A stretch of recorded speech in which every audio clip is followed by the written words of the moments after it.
जागृति आज से लॉन्च किया है ये नशे के विरुद्ध अभियान। और दूसरा पिछले 15 दिनों से हम एक मिशन ऊर्जा के नाम से अभियान चलाया था, जो वांछित अपराधी हैं, खासकर जघन्य अपराधों में वांछित है, स्थायी वारंटी है। इसमें क्या कार्रवाई हुई है पिछले 15 दिनों में, ये दोनों चीज़ों के बारे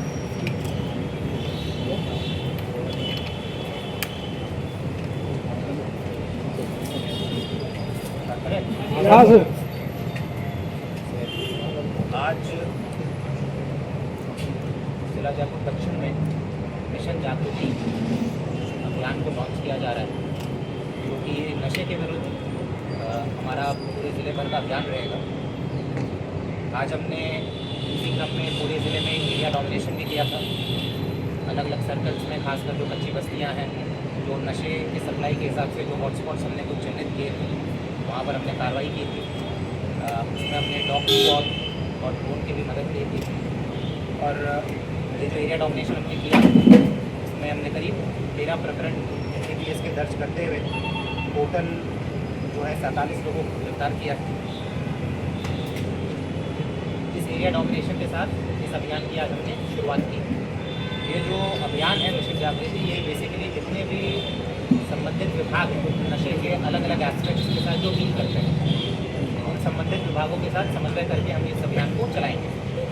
चाहे वो प्रशासन हो, चाहे वो सामाजिक न्याय विभाग हो, चाहे वो शिक्षा विभाग हो, नारकोटिक्स कंट्रोल ब्यूरो के भी प्रतिनिधि हैं, और असिस्टेंट ड्रग कंट्रोलर जो कि दवा की दुकानों का इंस्पेक्शन करते हैं, वो भी हमारे साथ जुड़ेंगे। तो आइडिया ये है कि सारे विभागों के साथ समन्वय करके एक 360 डिग्री अप्रोच जो है अडॉप्ट करते हुए नशे का सप्लाई और डिमांड दोनों को हम टारगेट करेंगे।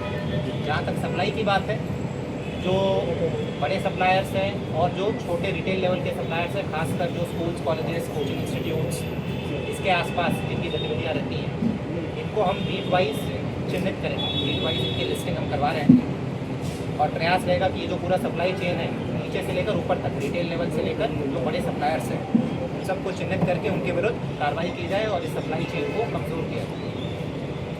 साथ ही साथ ये जो सप्लायर्स हैं, इनके प्रॉपर्टीज़ की भी हम पूरी लिस्टिंग करा रहे हैं, प्रॉपर्टीज़ का भी पूरा विश्लेषण कर रहे हैं, ताकि NDPS एक्ट के अंदर जो अड़सठ एक्ट के अंतर्गत हम जो कार्रवाई करते हैं प्रॉपर्टी के विरुद्ध, वो कर पाए। और फिट NDPS जो प्रिवेंटिव डिटेंशन वाली भी कानून में प्रावधान दिए गए हैं, जो सक्रिय अपराधी है, उनके विरुद्ध फिट NDPS में भी हम कार्रवाई करने का प्रयास करेंगे। जहाँ तक डिमांड की बात है, एक जन जागरूकता अभियान व्यापक स्तर पर हम चलाने का प्रयास करेंगे, खासकर schools, colleges, coaching institutes, PG, hostels, यहाँ पर जो है नशे का प्रचलन काफ़ी बढ़ गया है। तो हमारा प्रयास रहेगा कि जैसे जो स्कूल्स है, कॉलेजेस हैं, कोचिंग इंस्टीट्यूट्स है, PG है, इनके जो संचालक हैं, इनकी रेगुलर मीटिंग कराते रहें और इनको मोटिवेट करके इनके कैंपस को नशा मुक्त करवाने का हम प्रयास करें। जैसे नशा मुक्त PG, नशा मुक्त कॉलेज, नशा मुक्त हॉस्टल, इस तरीके का हम प्रयास करेंगे कि वो अपने कैंपस को, अपने परिसर को नशा मुक्त घोषित करवाएं। इसी तरीके से जनप्रतिनिधियों के साथ भी हम कोलैबोरेट करेंगे, उनके साथ भी समन्वय करके जो अलग अलग वार्ड्स हैं, पंचायत है, इनको भी हम नशा मुक्त करवाने का हम इसमें प्रयास करेंगे। साथ ही साथ जन जागरूकता के लिए नुक्कड़ नाटक हो गए, सेमिनार्स हो गए, सोशल मीडिया इन्फ्लुएंसर्स हो गए, इनके साथ मिलकर भी हम एक व्यापक स्तर पर एक जन जागरूकता अभियान चलाएंगे, ताकि लोगों को, खासकर युवाओं को पता चले कि नशा के सेवन से किस तरीके से जो है उनका नुकसान होता है, केवल उनका ही नहीं, पूरे परिवार का और पूरे समाज का नुकसान होता है। और इसका एक इम्पॉर्टेंट एक बिंदु होगा, जो नशे से पीड़ित लोग हैं, जो विक्टिम हैं, नशा मुक्ति केंद्र के साथ भी हम समन्वय करेंगे कि भाई इनका प्रॉपर तरीके से रिहैबिलिटेशन, जो पुनर्वास है, इनकी काउंसलिंग करवाई जा सके, इनका प्रॉपर तरीके से रिहैबिलिटेशन कराया जा सके, इनकी कोई ट्रेनिंग या स्किल डेवलपमेंट कराया जा सके, ताकि इनको आजीविका मिल सके। तो बेसिकली प्रयास ये है कि 360 डिग्री अप्रोच लेकर इस मुद्दे पर काम करें। ये सरकार की भी प्राथमिकता है, PH की भी प्राथमिकता है, और प्रयास रहेगा कि अगले कुछ दिनों में सभी दिशाओं में हम काम करें।